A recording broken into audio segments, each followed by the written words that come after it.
Now we are finally at our final stage, turning all of our papers and our fabrics into pieces of art. There are so many ideas that you can go with at this point.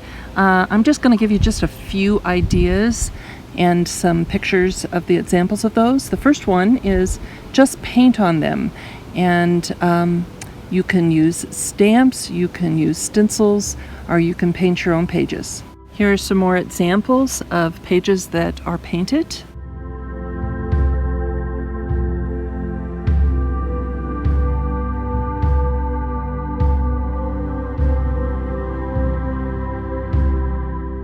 And here are examples of some of my very favorite things that I use to paint with. There are homemade stamps in here. There's a scrim that I use to make those nice little round dots and grid patterns. Another thing I really enjoy doing is just picking up random pieces of fabric with the colors in them and stitching them down in bare and blank spaces. And inevitably, I will miss the inside of a page as I am putting my plant material inside and end up with blank pages inside.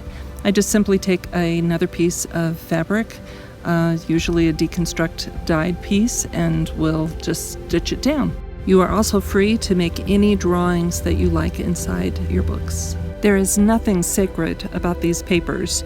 They are your art palette to do with as you wish. So if your leaves are not vibrant enough, why not just trace around the edge of those leaves to make them stand out and pop a little bit more? Pulling out the colors in the papers and accentuating those with either reds or yellows or blues or greens, whatever colors. And I do this by adding my dyed fabrics and making their own separate pages out of them that I then put into the books. You can also add vintage pictures in your journals, and I already went through the process of how to dye those, and you just insert them between the pages. Try adding a bit of lace, and usually the synthetic laces do not look as nice as the cotton laces.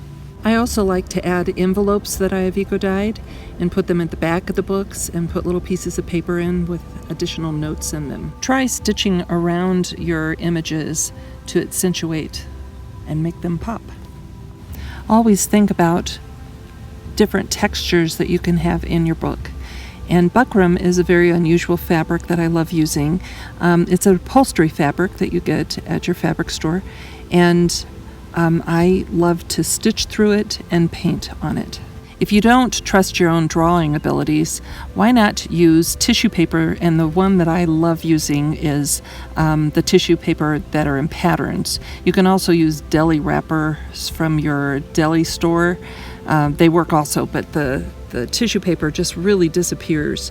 You can trace on it, glue it down with matte medium, and then paint over it. Try adding organza to your papers. It will change the color. You can just tear off strips and stitch those strips down. You can cover the entire page with organza, or you can cut little windows in your organza to see through. Sadly, I always seem to have a hole in my papers.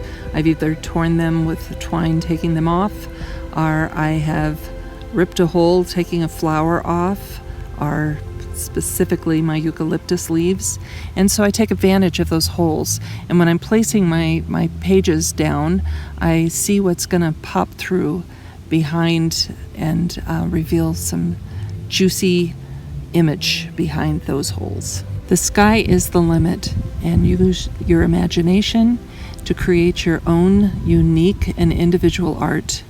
Enjoy this journey, and I've enjoyed working with you. Thank you so much.